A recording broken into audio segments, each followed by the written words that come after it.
Welcome, welcome, welcome. Finally, we got something good to talk about. It was such a great game.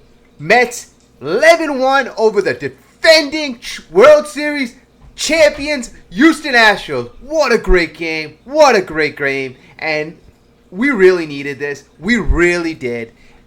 It's been so bad. So bad. And this game was so good for so many reasons. Right off the bat, you needed Scherzer, dominating performance, looked strong. The bats picked up. Lindor, who was struggling, he was good. It was just phenomenal in so many different ways. And I noticed a couple really key things. In this video, we're going to go over the game real quick. We're going to go over the highlights. Then we're going to talk about Lindor. I think this could be the turning point. I really do. Lindor, congratulations to the Lindor family. Just had his second child. That is phenomenal. Good stuff. Also, the guy cut his hair, and we got an interesting stat at the end of the video. Lindor's stats after the haircut. That may be of interest to you, so please stick around for that. I found it a bit interesting myself. We have a quote from Michael Mayer that was pretty interesting about Francisco Lindor as well, so please stick around for that. If you could please like and subscribe.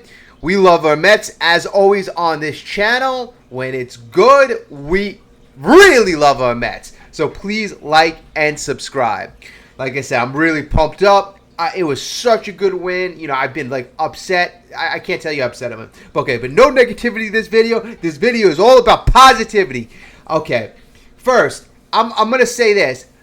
The first couple innings, I saw right away, Scherzer was dealing. His ball was moving. The guy had nasty movement. He was changing up pitches. He had good location. I knew it was going to be a good game. But the only thing was, I've seen it where he pitches 3-4 good innings, and then he has those 1 or 2 batters where he makes a mistake. This game, he dominated throughout. He had a low pinch count. The Houston Astros, I don't know what the heck is wrong with them. They look like we did a couple weeks ago. Their batters, they're not like the same Astros. They're having a lot of trouble getting on base, making contact, and it's not like the Houston Astros of old, but that's fine. We'll take it. We'll take advantage of it. Thank you very much, Houston. Okay, so this is what I noticed from the batters, and you tell me if you noticed this as well. We used to always do this, but I haven't seen it in such a big time. Up and down the lineup, we were notorious at running up the pitch count of the other pitcher. Notorious making them throw pitches. Nemo making them throw a bunch of pitches. Marte making them throw a bunch of pitches. Even Lindor, but it was all throughout the lineup. Vogelbach, we used to put so much damn pressure on that pitcher. But for some reason, as of the last couple of weeks, our approach it stopped. We weren't doing that. Maybe Nimmo was, but the rest of the lineup was not consistently doing that. But this game, we did. This game, we had a phenomenal approach, and that is so important as a hitting coach, and I'm pretty sure this was a big thing. It was all about having the same approach. Yesterday, we did. Go to the top of the third inning. Vogelbach gets us going. Home run, pulls it right down the line, and I love that uppercut swing. As long as he makes contact, and I just feel so good for Vogelbach because he was in a bad situation. Fans were getting on him, and the guy, he can only do what he can do. You know, you play better when you have support, and he had a home run the other day. He felt the love from the fans, and come on, keep it going. All right, so it's 1-0. Vogelbach gets that home run. Next guy who gets on base, Beatty, rips a single. Then Alvarez rips a single to left field. And if you want to go back and see a hard hit ball, go to the top of the third inning when Beatty's on first base and look at Francisco Alvarez. He pulls a bullet to left field. A bullet. This guy is going to be a phenomenal player. Then Marte has a single as well. He gets on base. After Marte, he drove in Batty. It's already 2-0. All right, so you got 2 men on base, and Frankie Lindor comes up to the plate. And what does he do? And this was very important. If all of you want to notice, Francisco Lindor is all about balance, especially from the left side. Notice when before the pitch was thrown, he was placing a lot of weight on his back foot. What he was trying to do was he was trying to feel his legs. He was trying to get into the swing, and that's how he was trying to get the power. He leaned all his weight on his back leg, and I saw the balance transfer as he swung, and he put a good swing on the ball. Good enough for it to be a 3-run homer. Good enough for it to spark this team. Good enough for us to take a 5-run lead. And that was the difference in the game. Francisco Lindor put it out of reach. Scherzer made sure the door was shut. And the top of the third inning, that was all she wrote. That really kept us, that really separated us in the game. And like I said, the balance was big. Tommy Pham, he's been staying hot. He's been hitting the ball. He's been hitting the ball. Like, I gotta say, let's take advantage of this Tommy Pham. I mean, the lineup, I gotta say, the lineup was very good. I've been complaining about the lineup, but yesterday I cannot complain about the lineup. It was, just to go over, Brandon Nimmo, Starling Marte, Francisco Lindor, Pete Alonso, Jeff McNeil. I think he was batting 6th or 7th. Batty was batting 8th. Alvarez was batting 9th. I mean, that is a phenomenal lineup. I still think they need one more bat, but that is a very good lineup. A lineup that could win a lot of games. Okay, so we know a problem is starting pitching. I have a very good video coming out. Stay tuned. It's about what's going on with the starting pitchers. We don't know what's going on with the starting pitchers, but I got a bunch of reasons why I think the starting pitchers have taken a nosedive. Okay, so this video, the crux of this video is about Lindor and Lindor's heroic action. Is Lindor going to be a hero? I don't know. I mean, Cespedes was a couple years ago. Remember that? Cespedes carried us to the playoffs after we made that trade. Cespedes had that mojo around him. And you know what? We already have Pete. And to add a guy like Lindor, I believe he's 3rd in the National League. And that's going to get into something I just wanted to speak about. Okay, so this is a quote on Twitter by Mike Mayer. He's a very popular Mets beat reporter, and he writes, Francisco Lindor is certainly having a weird season.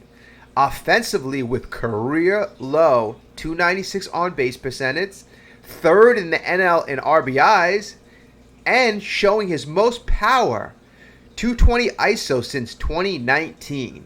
But he's still 2nd among shortstops with a 2 F4. So he's got a 2 F4, and he's 16th among NL position players with that number.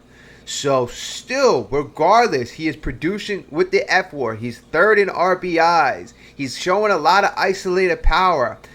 But he has a 220 batting average. He is not getting the hits that he normally was. Basically, he's eliminated the singles from his game.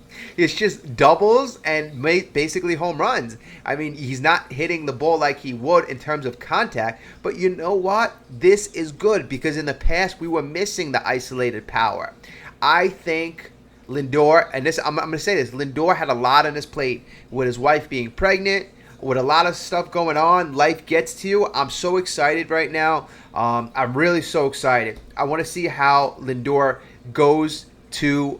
I want to see how Lindor develops because right now he's an all-star. He is an all-star. It would be a travesty. He should have been an all-star last year, but he seems like he's going to be a no doubt about it all-star. If he pulls his average up another 20, 30 points, it's going to be a no-brainer. But right now Lindor is still having a very productive year. In the past, we've been negative about Lindor, but the thing about Lindor and the reason why we are tough on him is because he does have that potential. Because we know there is a lot in him, so we want to see it on a consistent and a daily basis. Lindor had a great game. He had a great game against the Astros, a really great game. 5 RBIs. The guy, he also had an opposite field double, took advantage of the Houston wall in right field. You got to love that as well. Go in the opposite field. I really like that game by Lindor, especially right after having his child. I really do like that. Pete and Lindor batting 3 and 4, that is going to be, you need those guys clicking. You do. If he's clicking, he belongs as a number 3 hitter. You got Nimmo, Marte starting to click. You know, a lot of good stuff. Alvarez is coming on. Come on, we never had that production from the catcher position. So I got to say, we got a lot of good feelings from this Met Ball Club. against the first game against the Astros. We have to keep it up, though, all right? I can't have one. Well, we can't have one game and then losing a whole bunch. It's not going to make things better. It's not. So this is a good start. This is a very good start. We're very positive about this start. We're very positive about this performance. And I promised you a stat. So Francisco Lindor, since cutting his hair, and the guy looks like he did like 6-7 years ago, has turned back the clock with the haircut. So Francisco Lindor in 5 games since cutting his hair, and this quote is from our friend Anthony DiComo, and he is batting .267, well above his batting average for the year, a .333 on base, well above his on base, 800 OPS. He's got 2 home runs, two doubles, and he's got 7 RBIs. So in 5 games, you take that. The guy was batting .270 with .333 on base and 800 OPS. I mean, that's so much better than he's doing right now. And he's really mashing the ball, and he has power numbers. So I'm really happy about that. I really am. We just need goddamn consistency. That's all. That's all. All right. So we're gonna cut it. We're gonna cut it short right here. We're going to have a commentary after the Houston Astros game, New York Mets against the Astros. We're gonna have a commentary tonight. I want to see how the Mets play. I'm very interested in Game 2 because I believe that this lineup might have caught lightning in a bottle, and I think finally, we've been all waiting for it. They won 101 games last year. We've been waiting for them to find their mojo this year. Let's see if they've done that. All right. Well, thank you for sticking around. Please hit that thumbs up. If you stayed around to the end of the video, please, you drop a comment. Please let me know. I really, really appreciate that. You don't know how much I appreciate that. I do. I really love doing this, and I love the Mets. And this is the best. All right, I will speak to you soon. I'll speak to you tonight. Later.